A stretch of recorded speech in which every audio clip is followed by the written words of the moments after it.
नमस्ते दोस्तों, आज हम पढ़ेंगे बिहार का ज्योग्राफी। बिहार के ज्योग्राफी का ये 11th लेक्चर है। ठीक है, इसमें हमारा टॉपिक है बिहार के प्रमुख जलप्रपात यानी कि वाटरफॉल। तो आइए देखते हैं कि बिहार में कौन कौन से प्रमुख जलप्रपात हैं। तो इसमें देखते हैं ककोलत जलप्रपात, सुखालधारी जलप्रपात, दुर्गावती जलप्रपात, धुआं कुंड जलप्रपात, तेलहरा जलप्रपात, मंझार कुंड जलप्रपात इत्यादि, जिसकी चर्चा नीचे हम बिहार के मैप में किए हैं। ठीक है, तो आइए देख लेते हैं विस्तार से। देखिए, इसमें दिया गया है कि नालंदा जिले में कौन कौन से जलप्रपात हैं। ब्रह्मकुंड, राजगीर, सूर्यकुंड, धौरा कटोरा, पांडु पोखर, और जो ककोलत का जलप्रपात है ये नवादा में स्थित है। उसके बाद सुखलदरी जलप्रपात, ये कन्हरा रोहतास में है। यह है रोहतास। ठीक है, इसमें कौन कौन से महत्वपूर्ण है, तो तूतला जलप्रपात, मंझर कुंड जलप्रपात, धुआं कुंड जलप्रपात। ठीक है, अब देख लेते हैं वैशाली में। वैशाली में बरैल झील है, बेगूसराय में कंबर झील है। ठीक है, इसमें इस फिगर में वाटरफॉल के साथ साथ लेक्स भी दिए गए हैं। ठीक है, तो इसका लेक भी हम साथ ही साथ डिस्कस कर लेते हैं। तो मुंगेर में जो कुंड है, ऋषि कुंड हो गई, सीता कुंड हो गया, लक्ष्मण कुंड हो गया, रामेश्वर कुंड हो गया। उसके बाद कटिहार में गोगाबिल झील है। जब झील में विस्तार से पढ़ूंगा तो फिर से ये फिगर डिस्कस कर दूंगा। कैमूर में बहुत सारे इंपॉर्टेंट है। कैमूर और रोहतास जो है, यहाँ पे कैमूर की पहाड़ी है, यहाँ से बहुत सारे जलप्रपात निकलते हैं, जिसमें तेलहरा कुंड महत्वपूर्ण है, करकटगढ़ जलप्रपात महत्वपूर्ण है। ठीक है, अब आगे देखते हैं हर एक जलप्रपात को नाम के साथ। तो जो ककोलत जलप्रपात है, ये कोडरमा पठार से निकलने वाली धारा है, जो ककोलत नवादा में है। उसके बाद सुखलदरी जलप्रपात, ये कन्हर में है, रोहतास में जो पाया जाता है। दुर्गावती जलप्रपात जो है, दुर्गावती छनपापर में है, ये रोहतास में है।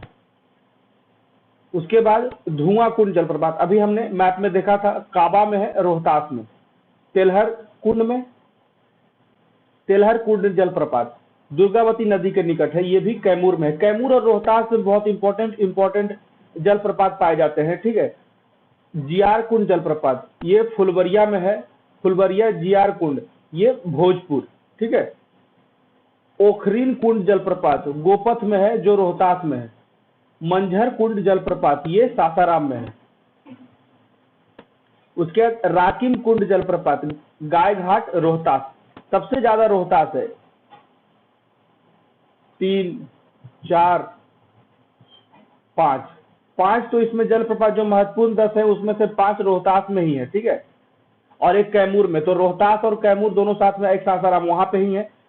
तो 5, 3, 8 तो ऐसा ही हो गया। उसके बाद एक ककोलत हो गया नवादा में, और एक भोजपुर में जियार कुंड हो गया। इसी तरह याद कर लेंगे, आसानी होगा। एक लास्ट में देख लेते हैं देवदरी। देवदरी जो है कर्मनाशा में है, ये रोहतास में ही है, इसको ही माना जाता है। तो ये 6 हो गए। ठीक है, अब आगे देखते हैं बिहार के प्रमुख जलप्रपात एवं उसकी विशेषताएं।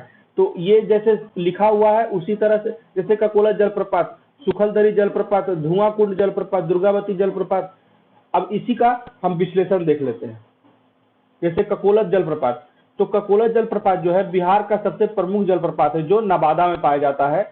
इसे 22 किलोमीटर दक्षिण पूर्वी में ककोलत पहाड़ी में स्थित है। इसकी ऊंचाई 47 मीटर है, किंतु मुख्य पर्वत की ऊंचाई 24 मीटर है।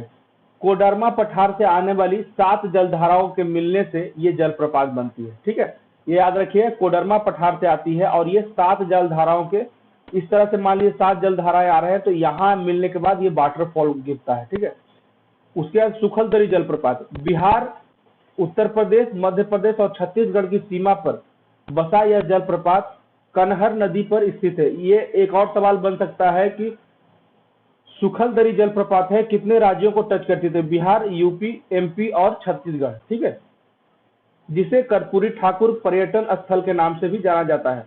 यहाँ कन्हर नदी की पानी लगभग 100 फीट की ऊंचाई से चट्टानों से टकराते हुए गिरती है, और दूध की तरफ फवारा सैलानियों की नजरें को टिकाए रखती है। यहाँ पर्यटन के भी दृष्टि से बहुत महत्वपूर्ण है।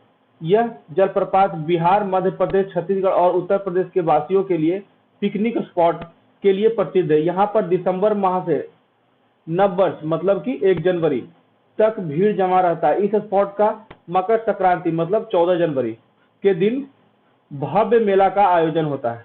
तो सुखलदरी याद रखिएगा। अब अगला हमारा जलप्रपात है धुआं कुंड जलप्रपात। यह ताराचंडी पहाड़ी जिला रोहतास मतलब कि ताराचंडी पहाड़ी जो रोहतास में है उसके कावा नदी पर स्थित है। बिहार का प्रमुख जलप्रपात है। यह जलप्रपात कैमूर पहाड़ी पर स्थित मांजर कुंड जलप्रपात का ही विस्तृत रूप है। तो यहाँ पे एक और सवाल बन सकता है कि धुआं कुंड और मांजर कुंड उसी का एक्सटेंशन पार्ट है। मांजर कुंड का एक्सटेंशन पार्ट जो है वो धुआं कुंड है। तो मांजर कुंड जलप्रपात से कुछ ही दूरी पर 36.5 मीटर की ऊंचाई से 6 मीटर की गहरी घाटी में गिरने वाले जल से धुआं जैसी स्थिति उत्पन्न हो जाती है, इसीलिए इसको धुआं कुंड कहा जाता है। इसी कारण इस बात को धुआं कुंड जलप्रपात भी कहा जाता है। इस जलप्रपात के झरने के उपयोग द्वारा 50 से 100 मेगावाट यहाँ पे बिजली का भी उत्पादन किया जाता है। बिजली उत्पादन करने की क्षमता विकसित की गई है। ठीक है, धुआं कुंड में बिजली भी उत्पादित होती है और ये रोहतास में और काबा नदी से जुड़ा हुआ है। तो दुर्गावती जलप्रपात देख लेते हैं। दुर्गावती जलप्रपात बिहार राज्य के छान पापर, ये भी रोहतास जिले में स्थित है। इसकी धारा उत्तर की तरफ बढ़ते हुए खादर कोह की घाटी में गिरती है। कहाँ गिरती है? खादर कोह की घाटी में, इसलिए इसे खादर कोह जलप्रपात भी कहते हैं। तो दुर्गावती जलप्रपात का एक और नाम है खादर कोह जलप्रपात और ये रोहतास में पाया जाता है, जिसकी ऊंचाई 90 मीटर है। यह जलप्रपात कर्मनासा के स्रोत से 11 किलोमीटर की दूरी पर स्थित है। इस जलप्रपात की 3 धाराएं लोहरा, हटियादुब एवं कोठस है। ठीक है, अगला देख लेते हैं करकट जलप्रपात। ये भी कैमूर जिले के करकटगढ़ गांव के कैमूर पहाड़ियों में कर्मनासा नदी पर स्थित बिहार के प्रमुख जलप्रपात है। इसकी कुल ऊंचाई 30 मीटर है एवं चौड़ाई 91 मीटर है। यह बिहार का एक प्रमुख पर्यटन स्थल है। यहाँ मगरमच्छों का प्राकृतिक आवास है। यह भी याद रखिएगा कि बिहार में किस जलप्रपात से संबंधित मगरमच्छों का प्राकृतिक आवास है। ठीक है, तो करकट जलप्रपात पे मगरमच्छों का प्राकृतिक आवास है। वर्ष 1779 से यह जलप्रपात कैमूर वन्य जीव अभयारण्य का हिस्सा है। इस जलप्रपात में एक साथ 75 मगरमच्छ देखे जाने के बाद 2016 में बिहार सरकार ने प्रारंभिक अध्ययन का पहल शुरू किया। अब यहाँ मगरमच्छों और जानवरों का शिकार को प्रतिबंधित कर दिया गया है। तो यहाँ पे 2 बातें याद रखने की है। एक तो है जो कैमूर जलप्रपात जो है करकट गांव की कैमूर पहाड़ियों से निकट है। ठीक है, और यहाँ मगरमच्छों का प्राकृतिक आवास है। ठीक है, और यहाँ जो कैमूर वन्य जीव अभयारण्य है, यहाँ अब शिकार करना मगरमच्छों एवं जानवरों का प्रतिबंधित कर दिया गया है। अब जियार कुंड जलप्रपात। जियार कुंड जलप्रपात जो है वो भोजपुर जिले में फुलवरिया नदी पर स्थित प्रमुख जलप्रपात है।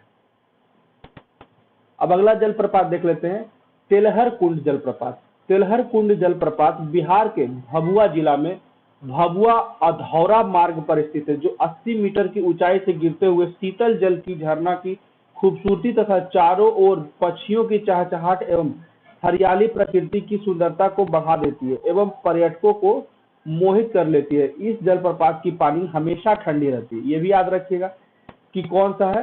तेलहर। तेलहर में जो पानी होती है वो हमेशा ठंडी होती है। ठीक है, और ये कहाँ पाया जाता है? भभुआ जिला में। तो ये था बिहार के कुछ महत्वपूर्ण जलप्रपात।